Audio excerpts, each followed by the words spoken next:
जी बिस्मिल्लाहिर्रहमानिर्रहीम। एक तो आप सब मीडिया के दोस्तों की बड़ी मेहरबानी।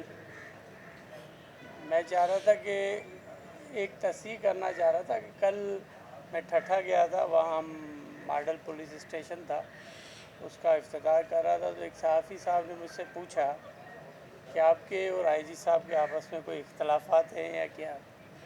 ये ट्विस्ट करते हैं ना आप लोग सहाफ़ी, तो चीज़ों नॉन इशू को इशू बनाना होता है। तो उसमें जो मैंने लफ्ज़ कहे उसको पर्टेन ऐसे किया गया है कि कोई किसी की कोई कमी या किसी की बड़ाई पेश करने की कोशिश की गई है, ऐसी बात नहीं है।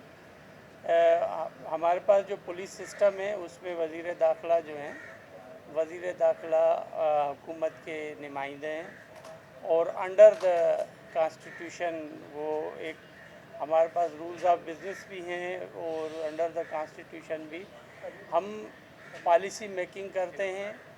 अपने जो इस्टेब्लिशमेंट है उसको बताते हैं कि भाई हमारी जैसे पुलिस इस्टेब्लिशमेंट है या हमारी ब्यूरोक्रेसी की इस्टेब्लिशमेंट है जिसमें होम सेक्रेटरी साहब हैं, तो उनको बताते हैं, उनको अपने जो भी हमारी पॉलिसीज़ होती हैं गवर्नमेंट की वो दी जाती हैं। और यकीनन आईजी सिंध जो हैं अंडर द पुलिस एक्ट वो अपने डिपार्टमेंट के ज़िम्मेदार हैं और जो भी यहाँ पर लॉ एंड आर्डर की सूरत हाल है उनको वो देख रहे होते हैं।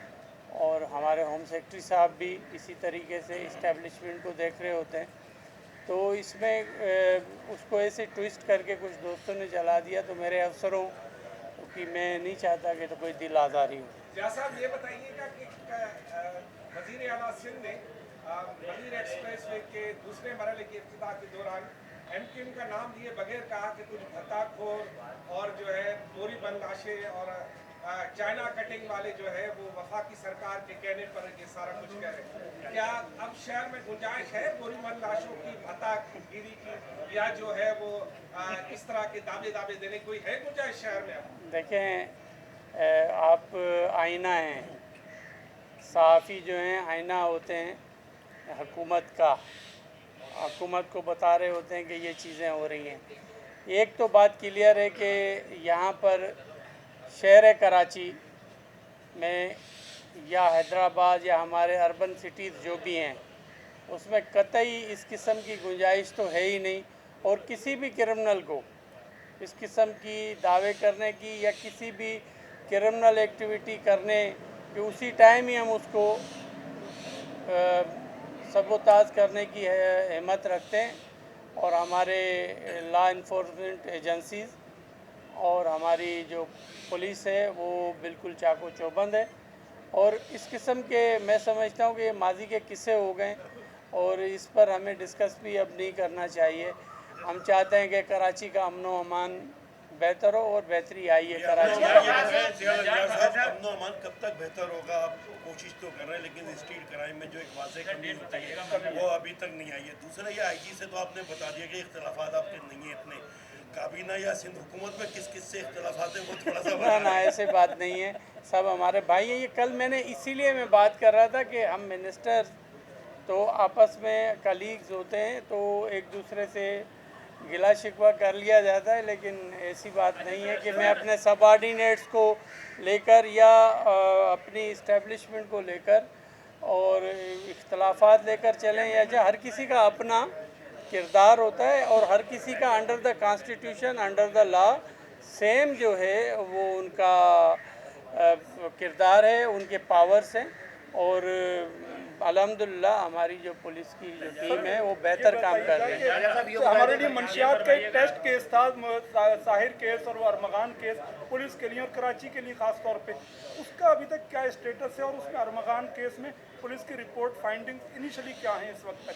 देखिए, इसमें जो पुलिस ने अरमगान वाला केस है उसमें पुलिस की फाइंडिंग्स यही हैं कि नारकोटिक्स यहाँ पर एक रैकेट्स चल रहे हैं जिनके लिए आज अभी मैं मीटिंग कर रहा हूँ। इससे पहले एक मीटिंग की है कि यहाँ पर हमने एक एंटी नारकोटिक्स इस्टेब्लिशमेंट टाइप की हमने एक टीम बना दी है जो इरफान बलोच कराची में उसको हेड कर रहे हैं, और हमारे ASPs और मुख्तलिफ DSPs और SSPs जो हैं उनके मेंबर्स हैं, और उन्हीं से ही मैं प्रोग्रेस रिपोर्ट लेने जा रहा हूँ। अच्छा लंजार साहब, ये फरमाइएगा, नारकोटिक्स की आपने बात की, सिंध में तो उगती नहीं है ना पंजाब में उगती है, ये आती बॉर्डर से, बॉर्डर्स पे कौन है वो आपको भी पता है, तो उनसे बात क्यों नहीं करते? पहली चीज़। दूसरा, आसिफ जरदारी ने पिछले साल में अमन और अमान के मुताबिक एक इजलास किया था जब कच्चे का मामला गर्म हो गया था, जिसमें कहा था जदीद और खुदकार हथियार खरीदेंगे। वो स्टेटस कहाँ तक है? उसमें हथियारों की खरीदारी हुई या नहीं हुई? और मौजूदा बजट में क्या उसके लिए भी आपने रकम रखी है? एक तो हथियारों की ख़रीदारी अभी तक डिलीवर नहीं हुई, जो कल किसी अखबार में भी मैं आज पढ़ रहा था कि कह रहे थे कि वो डिलीवर हो गई है और इस किस्म की, लेकिन ये है कि सिंध पुलिस के पास सफिशेंट हथियार हैं और कच्चे में भी सिंध पुलिस काम कर रही है और बेहतर काम कर रही है। और एक बात आपको मैं बता दूं कि जो आसिफ अली जरदारी साहब ने मीटिंग की थी उसको लेकर के APCs भी हमें साथ मिल गई हैं, और जो हमारी आउटस्टैंडिंग थी उसके अलावा जो 12.7 जो हमारे वेपन्स हैं वो डिलीवर होने हैं। हाँ, पेमेंट हम कर चुके हैं, और हमने बजट रखा है अपने हमारे जो पुलिस स्टेशंस हैं उनको बेहतर करने के लिए, और वेपन्स के लिए भी हमने बजट। अच्छा, जैसा सेफ सिटी मंसूबा ला रहे हैं, तो कब जो है वो डिजिटल चालान का सिलसिला शुरू होगा? क्योंकि पहले तो ट्रैफिक पुलिस के बिला जवाब चालान की वजह से लोग तंग थे, अब तो सेफ सिटी का मंसूबा है, सर्विलेंस पुलिस जो बैठी हुई है वो अब लोगों को, आप कैमरा में आ गए, इस बुनियाद पर वो लोगों को तंग करें, तो उस पर कब जो है वो कंट्रोल किया जाएगा? देखें, इसमें यकीनन ये अभी टेस्टिंग प्रोसेस है सेफ सिटी, और जो लाहौर में सेफ सिटी है या इस्लामाबाद में सेफ सिटी के प्रोजेक्ट हैं, वहाँ भी आपने देखा होगा क्राइम भी हो रहा है, और इस किस्म के एक जदीद जो जैसे दुबई सिटी है या आप सिंगापुर सिटी ले लें या चाइना के कोई सिटीज़ ले लें या न्यूयॉर्क ले लें, सेफ सिटी सब हर जगह पर हैं जो बड़े बड़े शहर हैं। कराची में वहाँ पर भी प्रॉब्लम्स लाहौर और इस्लामाबाद में हो रहे हैं, गो के हमारी वहाँ की हुकूमतें कह रही हैं कि ये बहुत अच्छा प्रोजेक्ट चल रहा है। यहाँ पर भी हमें टाइम टू टाइम इसको इम्प्रोवाइज़ करने की ज़रूरत पड़ेगी, लेकिन अभी भी सेफ सिटी से प्रॉपर मुस्तफ़ीद होने के लिए हमें 1 साल की ज़रूरत है। सर, ये बताइएगा कि मोरो का जो वाक़या हुआ था उसकी कोई रिपोर्ट आ गई है? मोरो वाक़े की रिपोर्ट, एक बड़ा अफसोसनाक वाक़या हुआ था आपकी रिहाइशगाह वाला, उसमें अभी तक पुलिस ने कितने मुल्ज़िमान को अरेस्ट किया और पुलिस की तफ्तीशी रिपोर्ट क्या है? मेरे पास इतना फैक्ट्स नहीं है कि कितने लोग अरेस्ट हुए हैं, लेकिन अरेस्ट हुए हैं लोग, और उसमें एक हमने कमेटी भी बनाई हुई, वो इन्वेस्टिगेशन टीम भी बनाई थी जो फैक्ट्स और फाइंडिंग के क्या मुहरक़ात हैं कि मोरो का वाक़या हुआ और क्यों हुआ और इन्वॉल्वमेंट किसकी है उसमें इरफान बलोच साहब की, वो भी इरफान बलोच ही उसको देख रहे थे, और उसके साथ हमारे 2 SSPs हैं, 1-2 DSPs हैं। तो अभी तक फ़ाइनल मेरे पास नहीं आई है रिपोर्ट, और वो कुछ दिन में आ जाएगी। सर ट्रैफिक पुलिस के रूल्स में कुछ तरामीम जो है वो तजवीज़ की गई है।